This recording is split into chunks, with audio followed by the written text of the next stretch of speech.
Hello दोस्तों, आज के इस वीडियो में हम लोग जो है मौर्य साम्राज्य के बारे में पढ़ेंगे। इसके पहले हम लोगों ने पारसी धर्म के बारे में पढ़ चुके थे। तो जो भी भाई उस वीडियो को नहीं देखे हैं तो इसको पहले जो है उस वीडियो को देख लें, उसके बाद इस वीडियो को देखेंगे। तो देखिए, मौर्य वंश से जो रिलेटेड क्वेश्चन है, यह जो है PYQ है, जो है देखिए ये आया हुआ क्वेश्चन है NTPC में। तो इसका क्वेश्चन हम लोग पढ़ते हैं। क्वेश्चन क्या कह रहा है। 79 नंबर का क्वेश्चन है, पाटलिपुत्र में स्थानांतरित होने से पहले निम्न में से कौन सा कई वर्षों तक मगध की राजधानी थी। इसका जो राइट ऑप्शन होगा राजगिरी। राजगिरी जो है कई वर्षों तक मगध की राजधानी रही। अगला क्वेश्चन देखते हैं। अगला क्वेश्चन जो 80 नंबर का क्वेश्चन है आप लोग का, कि लौरिया नंदगढ़ स्तंभ में स्थित है। तो लौरिया नंदगढ़ जो है बिहार यानी कि चंपारण में स्थित है। अगला क्वेश्चन है आप लोगों का, अगला क्वेश्चन है कि किस मौर्य सम्राट ने लगभग 287 या 268 से 231 ईसा पूर्व के अपने शासनकाल के दौरान शिलाओं और स्तंभों पर अपने लेख उत्कीर्ण करवाए थे। तो वह जो था अशोक था। अशोक के जो शिलालेख हैं वह 14 शिलालेख हैं। अब अगला क्वेश्चन देखते हैं। अगला क्वेश्चन क्या है, कह रहे सम्राट अशोक का पितामह कौन था। पितामह का मतलब इसके जो दादा, मतलब दादा कौन थे। तो इसके जो दादा थे यानी कि इसके जो चंद्रगुप्त मौर्य थे, यानी कि दादाजी इसके जो है चंद्रगुप्त मौर्य थे। और इसका जो अशोक का जो पिता था, वह अशोक का पिता जो था वह बिंदुसार था। आगे देखते हैं अगला क्वेश्चन क्या है। अगला क्वेश्चन है आप लोगों का जो है कि निम्न में से कौन सा स्थल आधुनिक गुजरात में स्थित है जहां अशोक के शिलालेख अवस्थित हैं। तो इसका जो राइट ऑप्शन होगा वह गिरनार होगा। आगे देखते हैं अगला क्वेश्चन क्या है। अगला क्वेश्चन है 80 नंबर। अगला क्वेश्चन आपका 84 नंबर का, 260 ईसा पूर्व किस मौर्य सम्राट ने कलिंग को जीतने के लिए सैन्य अभियान का नेतृत्व किया। तो इसका राइट ऑप्शन होगा अशोक। अगला क्वेश्चन देखते हैं। अगला क्वेश्चन है कि अशोक के अधिकांश शिलालेख भाषा में थे, जबकि उपमहाद्वीप के उत्तर पश्चिम में पाए गए शिलालेख आरंभिक और यूनानी भाषा में थे। जो अशोक के जो अधिकांश जो शिलालेख थे वह प्राकृतिक भाषा में थे। आगे क्वेश्चन देखते हैं। अगला क्वेश्चन क्या है।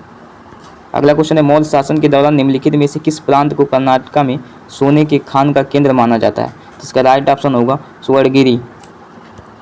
अगला क्वेश्चन है आप लोगों का, अगला है कि सेल्यूकस निकेटर नामक शासक द्वारा मेगास्थनीज नामक राजदूत को चंद्रगुप्त मौर्य के दरबार में भेजा गया था। तो यह जो है यूनानी था। जो चंद्रगुप्त के दरबार में जब भेजा गया था तो वह यूनान से था, मेगास्थनीज।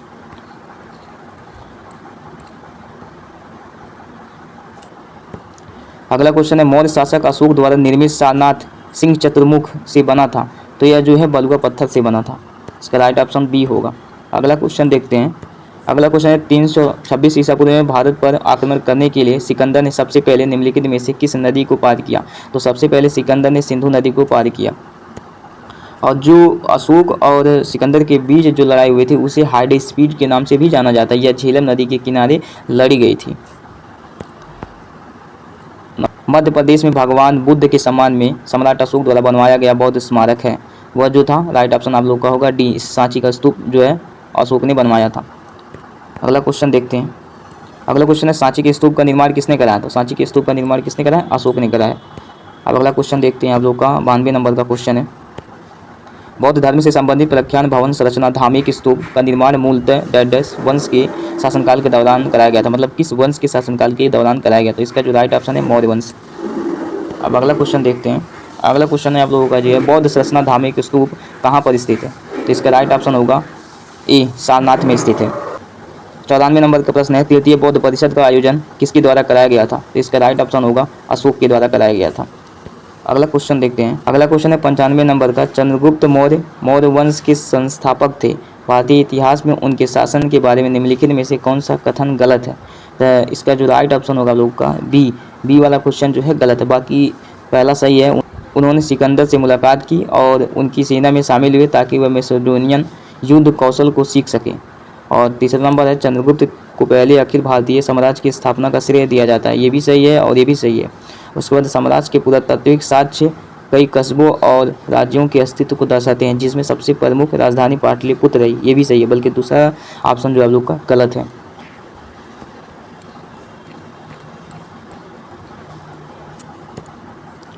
96 नंबर का क्वेश्चन है कि अशोक तर्कसिद्ध रूप से प्रारंभिक भारत के सबसे प्रसिद्ध शासक थे जिसने कालिंग पर विजय प्राप्त की। वे डैडस के पोते थे।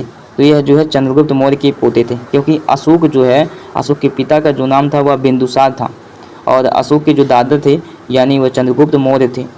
तो आप लोग कंफ्यूज मत होइएगा। तो अगला देखते हैं क्वेश्चन। अगला क्वेश्चन है आप लोगों का 97 नंबर का क्वेश्चन है कि ऐतिहासिक ग्रांड ट्रंक रोड का निर्माण कई शासकों के द्वारा कराया गया था। मौर्य वंश के शासक काल के दौरान इसे क्या कहा जाता था? तो जो है इसे जो है आप लोग को उत्तरापथ कहा जाता था। इसका राइट ऑप्शन ये होगा। अब अगला क्वेश्चन देखते हैं 98 नंबर का क्वेश्चन है कि कालिंग युद्ध की हिंसा को देख करके प्रतिशोध लेने की सोच रखने वाले सम्राट अशोक का हृदय परिवर्तन हुआ और वे एक स्थिर चित्त शांतिप्रिय सम्राट और डडस के अनुयायी बन गए। तो इसका जो राइट ऑप्शन होगा वह बौद्ध धर्म के अनुयायी बन गए। अगला क्वेश्चन देखते हैं। अगला क्वेश्चन है कि चंद्रगुप्त मौर्य के गुरु कौन थे? तो चंद्रगुप्त मौर्य के जो गुरु थे वह विष्णुगुप्त थे। इन्हें चाणक्य भी कहा जाता है। और इसका जो अगला 100 नंबर का क्वेश्चन है कि चाणक्य का एक अन्य नाम क्या था? तो चाणक्य का एक अन्य नाम था विष्णुगुप्त। अगला क्वेश्चन देखते हैं। अगला क्वेश्चन है 101 नंबर का कि उदयन ने मगध की राजधानी को किस शहर से हटा करके पाटलिपुत्र स्थानांतरित किया? तो इसका राइट ऑप्शन होगा राजगीर। अगला क्वेश्चन निम्नलिखित में से कौन सी पुस्तक मेगास्थनीज ने लिखी? तो मेगास्थनीज जो पुस्तक जो लिखी थी वह इंडिका पुस्तक लिखी थी। मेगास्थनीज चंद्रगुप्त के दरबार में आया था। वह सेल्कस निकेटर का राजदूत था। अशोक के प्राचीनतम प्राप्त अभिलेख निम्न में से किस लिपि में लिखे गए? तो इसका जो है सबसे ज़्यादा जो इसके अभिलेख लिखे गए हैं वह ब्राह्मी भाषा में लिखे गए।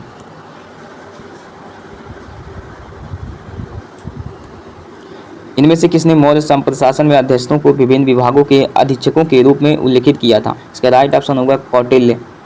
जो है चाणक्य या विष्णुगुप्त, इनका नाम है कौटिल्य का। कौटिल्य मौर्य सम्राट चंद्रगुप्त के प्रधानमंत्री थे।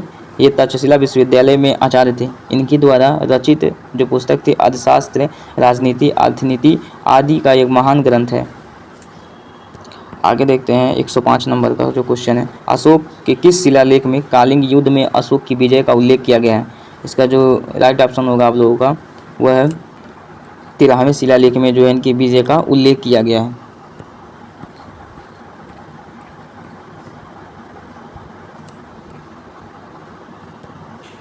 सम्राट अशोक किसके उत्तराधिकारी बने थे? तो इस जो है बिंदुसार के उत्तराधिकारी बने थे, क्योंकि बिंदुसार इनके जो है पिता थे। अगला क्वेश्चन देखते हैं 107 नंबर का, अशोक महान से संबंधित थे। जो अशोक महान जो थे मौर्य वंश से संबंधित थे। अगला क्वेश्चन है महान अशोक सम्राट किस वंश के थे? तो यह जो है मौर्य वंश के सम्राट थे। 109 नंबर का है, किस राजा की कहानी मुद्रा राक्षस नाटक का विषय है? तो मुद्रा राक्षस नाटक का जो विषय है वह चंद्रगुप्त मौर्य का है। अगला क्वेश्चन देखते हैं 110 नंबर का, मौर्य वंश को किस वंश ने समाप्त किया? तो इसे जो है शुंग वंश ने समाप्त किया था। जो मौर्य वंश का जो अंत का कारण था वह शुंग वंश था। अगला क्वेश्चन देखते हैं। अगला क्वेश्चन और अंतिम प्रश्न है कि मौर्य वंश का अंतिम सम्राट कौन था? तो मौर्य वंश का जो अंतिम सम्राट था मौर्य वंश का वह था बृहद्रथ था। तो आज के लिए इतना ही काफ़ी। आगे हम लोग पढ़ेंगे मौर्योत्तर काल के बारे में जानेंगे।